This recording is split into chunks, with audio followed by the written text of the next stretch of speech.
going up.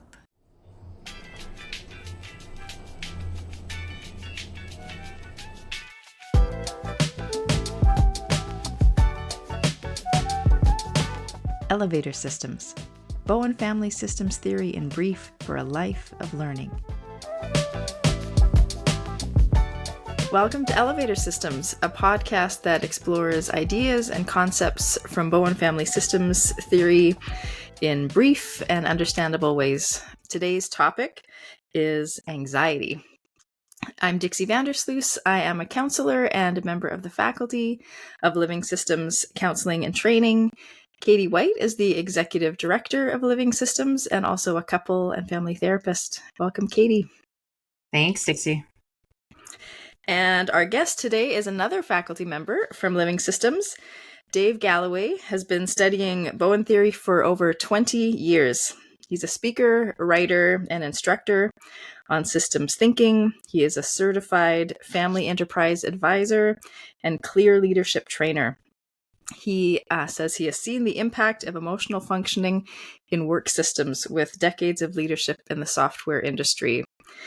He lives in Vancouver with his wife and daughter, who Dave said could attest that though some progress is being made, he is still working on his level of differentiation, which we will define that in another episode. Thanks for being here, Dave. Well, my pleasure. Thank you. Well, today we're looking at anxiety, and I was thinking, I'm not sure, besides the word pandemic, that I could think of a word that has gained more popularity over the past decade. It's just everywhere. And I guess, as in all things, it's really useful for people to have a clear understanding of what the term means and what they mean when they use the term. Yeah. Anxiety in Bowen Theory has some nuance to it. So, Dave, we'll let you begin with your elevator pitch of anxiety from a Bowen Theory perspective. Well, Dr. Bowen talked about anxiety in a number of ways, and we're always in the context of an emotional system. But he talked about acute anxiety, and that would be anxiety from a real physical objective threat. And so, if my wife got COVID, that was a real thing. She tested positive. That is something objectively to be anxious about. But then there's a kind of what he would call chronic anxiety, which is kind of a nebulous in the future, harder to define, but it's there all the time. And that can come out of relationship patterns. So if I'm kind of have this background orientation to pleasing other in order for them to approve, there'll be this kind of anxious vigilance that I'm not necessarily aware of unless I really think about it, that can be influencing my behavior all the time. And it will have an impact on my physiology. And there's more and more now coming out that kind of chronic low levels of stress and anxiety has an influence across our whole body and even our thinking. So there's the kind of acute anxiety of a real objective situation. And then there's this idea of a slow burn, vigilance, awareness, that Bowen talked about as chronic anxiety. Great. Katie, what about you? Well, I was glad Dave took on the acute and chronic, so I will skip that part. But I was thinking of just punching up the ideas that anxiety in Bowen Theory is one of the two main variables that we talk about as part of the theory. And I thought as a short little definition is a heightened sensitivity to the world around you. So I was thinking Bowen talks about anxiety interchangeably with emotional reactivity. And I thought maybe that would fit for people a little bit to get away from the DSM definition of what anxiety looks like.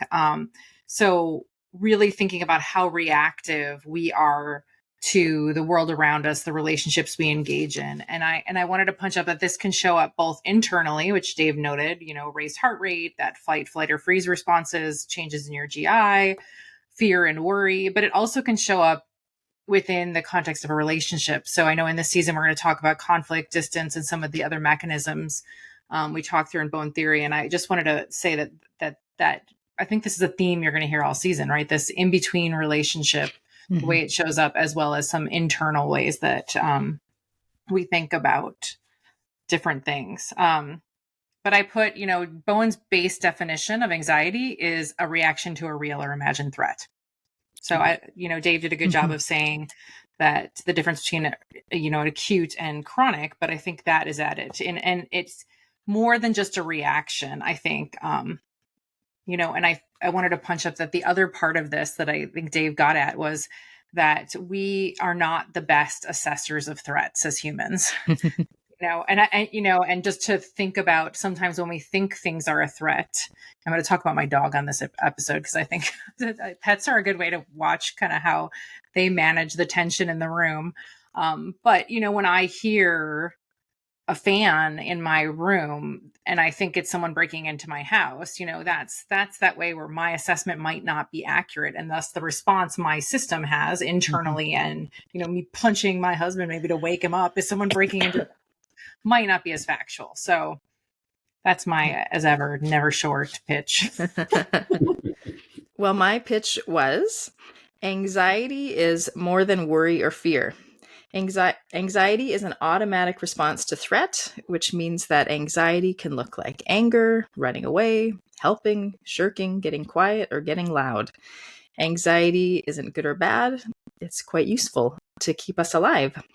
What is important is that anxiety is accurate. Bowen Theory focuses less about sort of the cause or content of anxiety, which we can talk about, and more about the process of how it's managed and moves in a system. And then just this morning, actually, I put on the Bowen Kerr interview about, it was about emotional reactivity and anxiety, and we'll put up the link from the Bowen Center. But in an interview where Dr. Kerr said, Dr. Bowen is going to remove all confusion about this definition for all time, which I thought was great. Glad it's all cleared up. In that interview from 1979, Dr. Bowen said that anxiety is emotional reactiveness to a real or imagined threat. He goes on to say the degree of anxiety in a family is determined by the level of differentiation of self. There's 4 principal ways of deactivating anxiety, which are these patterns that Katie was referring to and that we'll talk about in another episode. What else? Each one of these mechanisms absorbs amounts of anxiety. And then Dr. Kerr, in his book Family Evaluation, says, anxiety can be defined as the response of an organism to a threat, real or imagined. It is assumed to be a process that, in some form, is present in all living things. And there is a distinction between acute and chronic anxiety. Acute anxiety is fed by fear of what is, and chronic anxiety is fed by fear of what might be. So, there we go. Lots of things. What do you guys notice? I appreciated in your just definition there, Dixie, is talking about how we speak about differentiation this season, and to think about how people will be more or less sensitive to responses of anxiety within the system based on their level of differentiation. And I think I had another note in my what's useful part about that the person who is displaying, this is, I think, the complexity of Bowen Theory, the person who is displaying the symptom in the family, for example, I think people think that's the person that's causing the anxiety in the system, right? That if my son is acting out and throwing a temper tantrum, it's that kid that's causing my anxiety. And I think the thing that I really appreciate is different in Bowen Theory is to not think of that kid as causing the anxiety, but that they are reflecting the level of anxiety in the system. So just that subtle difference of that the symptom bearer can be that one who is giving us a look, a test of what's this going on in this system? How's it doing? Yeah. And one thing that I had a really long quote from Dr. Bowen that I didn't use, but sort of Dave got at it in his as well, is that this can show up in physical, emotional, and relational I don't know if response is the right word, but yeah, it's just Behaviors. all three, which I think is so helpful for people to think about. Mhm. Yeah, and I think it's important to remember that, when I'm anxious, and I may only know that by some of the behavior I'm displaying. So it could be, oh, I want to eat some chocolate. I want to straighten out my desk. Add to cart. Yeah, add to cart. Yeah, retail therapy. um, it's sort of like, okay, that means there's some kind of, if there's no real threat, which there probably isn't, or I know it, there's some kind of perceived threat going on that I may need to kind of just turn inward a bit and kind of go, what's going on here? What am I afraid of? Right? What do I feel threatened by? What's going on? And that can be a bit tricky for people, but. And it might not be yours. I think that's the complexity of Bowen Theory, right? It might not be your worry that or stress or tension that you're responding to. It could be someone else close to you in the system that you're quite connected to, that you could be experiencing that. Well, yeah, and it could be that I see something going on with my daughter, and that that can kind of get me reflecting about a story that I may have that threatens me. And so I do think that the source, can definitely be, others and relationships. But I do think it reflects something in me that I feel threatened about, that then leads to my anxiety. At least that's the way it is for me. It seems to be my stuff all the time, kind of thing. And how and that can come out of trying to just be over helpful and always fix things, and things like that, or just over so my wife gets COVID, right? So I can over worry about that, or I can just kind of go, okay, like, this really isn't that big a deal right now. Like, let's just do the logical things and see how it goes. Right? Get as factual. I think that's a good punch up for things we talk about this season, is getting factual. Exactly. Roberta Gilbert, she has a nice short, in the spirit of the elevator pitch, this, like, how many pages is it? Under 100 pages, going through the 8 concepts of Bowen Theory.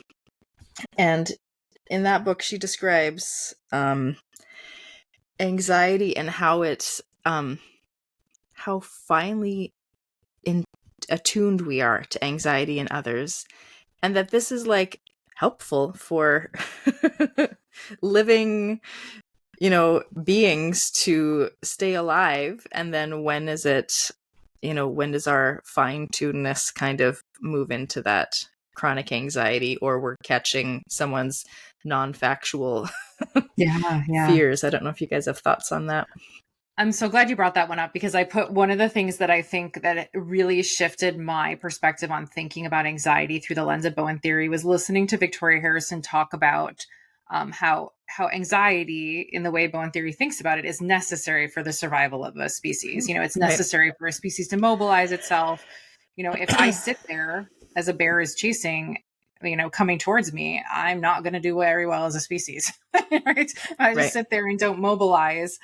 So I think that was really useful for me to think about, how do I get clearer on how my anxiety functions? How do I notice it as useful to me and maybe not fight against it? To think about, this is something that has been, developed over time in a system to help us move forward, like to help us continue as a species, in our species and others.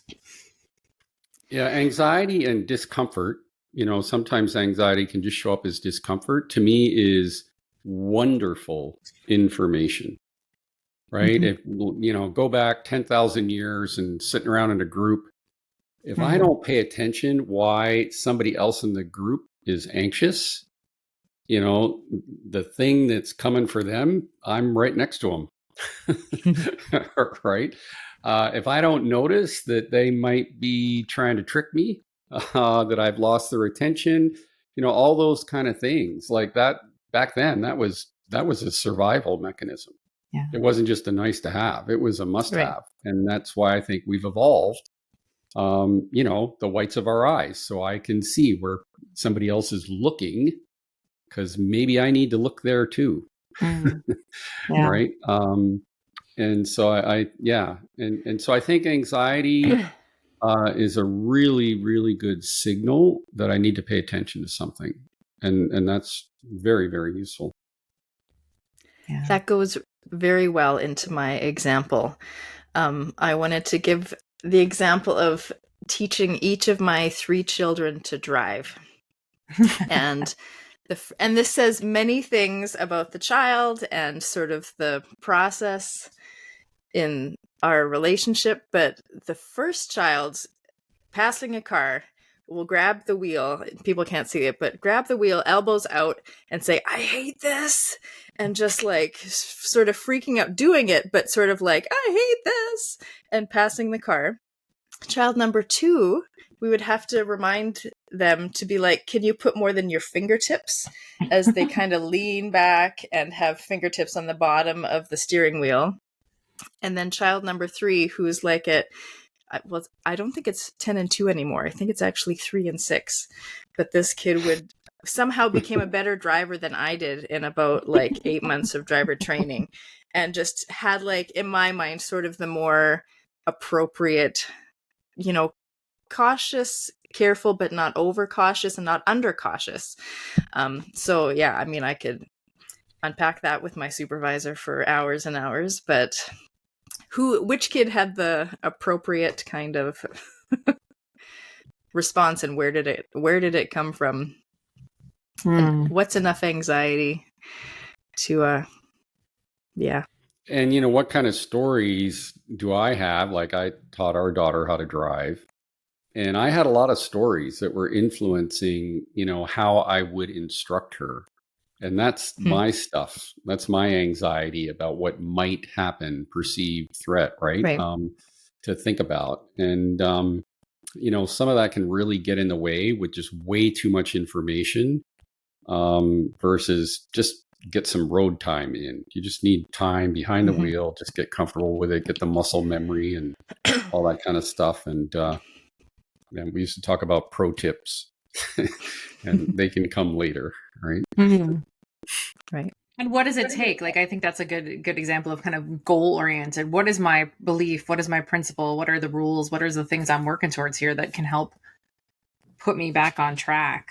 Managing self. Yeah. Getting really tuned into, like, what's my state? How anxious am I?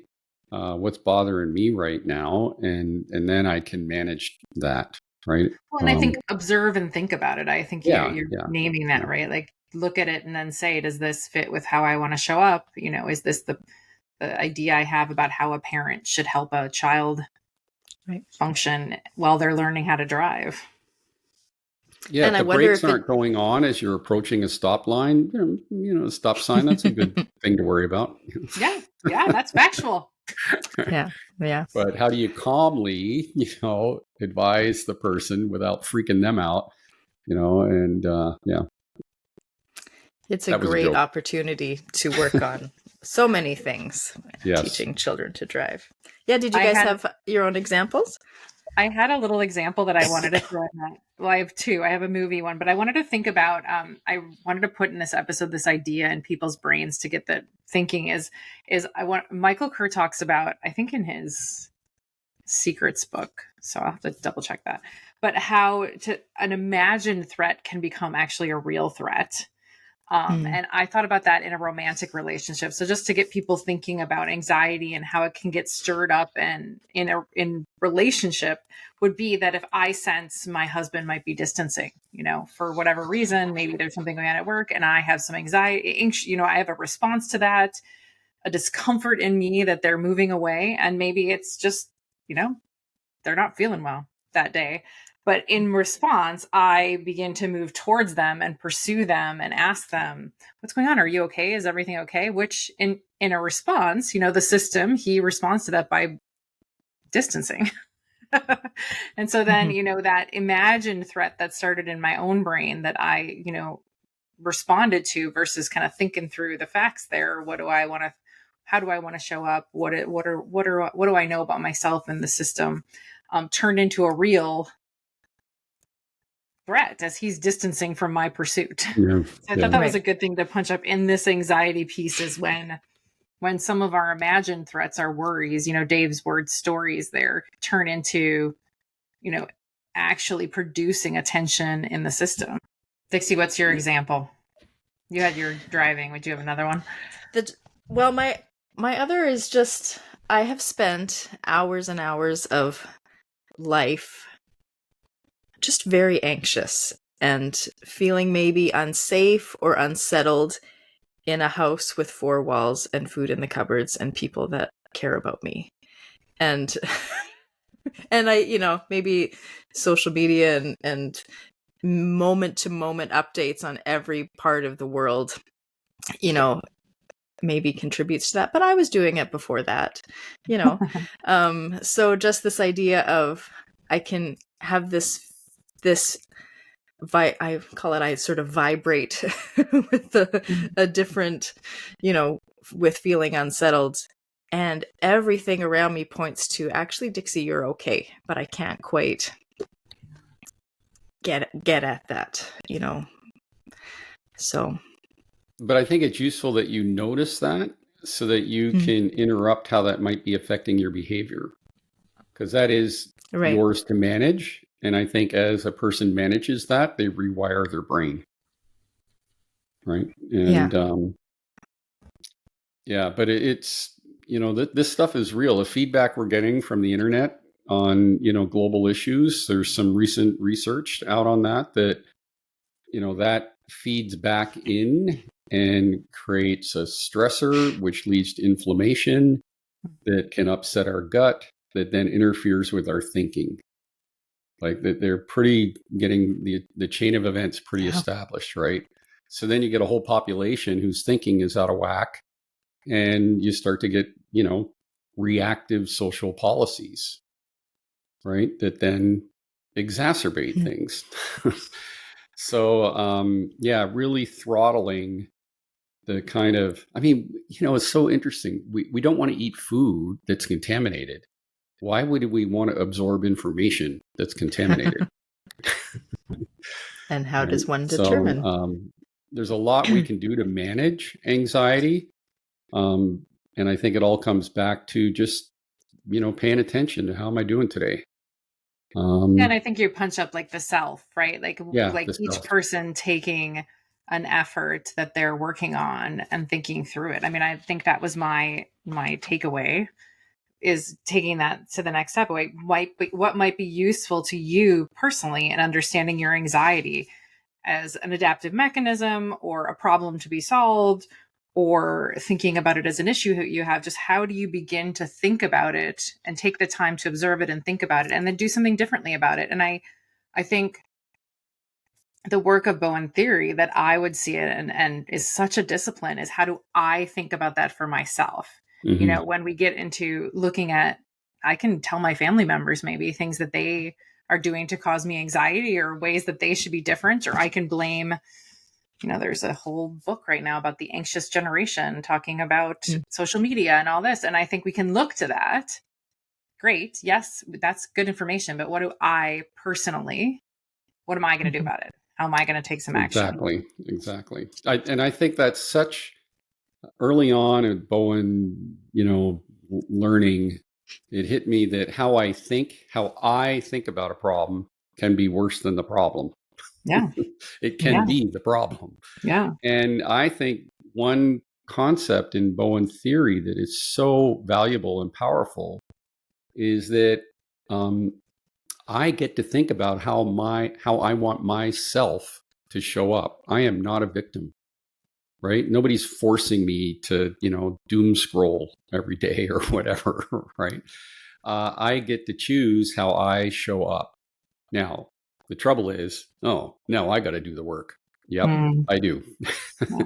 So, some people have much more challenging choices than others, right? Dixie gave an example how she's sitting in 4 walls, safety. I think other people are living in much more challenging day-to-day life experiences. So their thinking through their choices will look very different. than But mine. they do have choice, right? Yeah. And I think there are people that have done exceptional things, demonstrate that choice is an option. It's not necessarily an easy option, but it is an option. Yeah, I know this won't be shown when we're recording it right now, but part of what I really enjoy, it's the Olympics on right now, and I really enjoy just listening to people's stories of what they've been up against and how they've thought through it and what's helped them on their path. And I think that's useful for us all to think about in our own journey. Yeah, and I think it relates to the idea of this is what is. What am I going to do about it? Mm-hmm. Right. Even if I'm uncomfortable, even if it makes me anxious, and there's a lot of discomfort, what am I going to do about it? And what's that classic Bowen quote, Dixie? I know you could probably pull it. You've all been given this miserable life. Yes. Oh yeah. We all have trials and tribulations, and we just try to do the best we can with it. Yeah. Yeah. The idea of the anxiety of progress versus the anxiety of regressing. And I wrote down, I know this when I went jogging with a friend who was a jogger, and I'll tell you, for the next week there was some tension and some discomfort. Pacing yourself is important. But so we know that when we do something different, there is adjustment and discomfort. And when we begin to address anxiety or look at things differently or begin to shift our behaviors, it can be uncomfortable. I think Kathleen Smith says on one of our episodes that anxiety can't be the marker, right? But often it is, because it's so dang uncomfortable, right? And so is this anxiety coming from because I'm pushing myself towards a useful, valuable goal? Well, and it can be, I think where this shows up the most is that there might be something that my partner's not doing that creates a lot of frustration. It might even lead to anxiety. And so but then there's the anxiety of, bringing it up with them. Some people would say confronting. That's not what we're talking about. We're just talking about, this is how I see the situation, and I want to talk to my partner about it. But so many people think that'll create conflict, disagreement, and that's a threat. That's a perceived threat. And so they get anxious about doing that. And so what Bowen observed is, so then people just go along a lot, and they sit with that discomfort and frustration of going along, which has its own negative effects. But leaning into that anxiousness and that discomfort to define self, that's actually the healthiest thing to do. Yeah. Well, other ways that this way of looking at anxiety is useful, or other takeaways for people? Well, I think another one is just like how anxiety can kind of mess up my behavior. It can mess up, my partner's behavior. So if my partner's, like kind of acting strange today, maybe I ought to think about, what are they up against? Is there something they feel threatened about? Is there some level of anxiousness going on for them? And invite them to share that. So that's just, same thing that goes on in me is going on in everybody else. And an invitation to think about, maybe this isn't about you. Yeah. Well, I think that's always a useful invitation in a lot of family therapy. Totally. That there is the possibility that the people in your life are up against their own stuff that has absolutely nothing to do with you. Yeah, totally. Our daughter works as a cashier in a hospital. And, we've had the discussion that, when people are kind of grumpy and argumentative with you, it says more about them. Yeah. And the stress they're under and the perceived threat of, paying for things or medical issues than anything that she's doing. Right. Right. She was like, oh, yeah. But yeah. Well, Dr. Kerr talked about taking two perspectives, a microscopic view and a macroscopic view. So that sort of what is going on in me, or what's going on between me and the one person sort of that I'm, where the anxiety is coming from. And then when you look broader at the system and what are the other variables, I thought that was a useful way of thinking about, sort of tuning into both of those. Yeah, our takeaway is to kind of, it sounds like watch the world around you and your response to it, and then do some thinking about how you want to show up. Yeah, I had a supervisor say, become an expert in your own markers of anxiety. Yep. And I thought that is a great way of putting it. And as a way to then become more curious versus, figure out how your anxiety shows up, so you can panic or so you can judge yourself. Yeah, I couldn't find curious. I couldn't find who said it, but I thought, I've heard someone say before, become friends with your anxiety. Get to know them.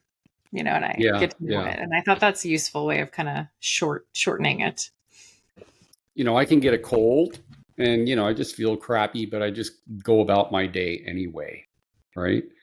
And so sometimes it's like, yeah, okay, I'm anxious. Let's just go about my day anyway. Right. Let's just lean into this. I think you, Katie, were maybe thinking of Kathleen Smith in Everything Isn't Terrible. She names her anxiety Carl. And she sort of just, what does Carl say about this? Or, yeah, there you go. Just her friend Carl. Yeah. And I will say, I have a cold today. And boy, I was anxious about recording this. And then I'm interrupting everyone today. And then, so it's interesting how just when something kind of knocks us off our usual game, all the how we show up differently. Yeah. So any other final thoughts? I guess with the observing piece, like remembering that this is sort of biopsychosocial. This is behaviors, this is thoughts, this is what's going on in relationships. It shows up at all of those levels. Yeah, and where do you see and it? It's a signal. People who have like the useful symptom. I'll say to people who get like GI problems, like a tummy ache, like that's useful. You have something that really tells you something is going on in your system. Yeah, exactly. Yeah. Yeah. So the idea of this is a signal. Use it. Mm-hmm. Yeah, it's information. Good. Well, thanks you two for joining today, and I want to thank everyone who has tuned in, and I hope this has stirred your own curiosity and thinking as you go into your own relationships. This podcast is produced by Living Systems, a nonprofit organization in Vancouver offering counseling and training programs in Bowen family systems theory across Canada.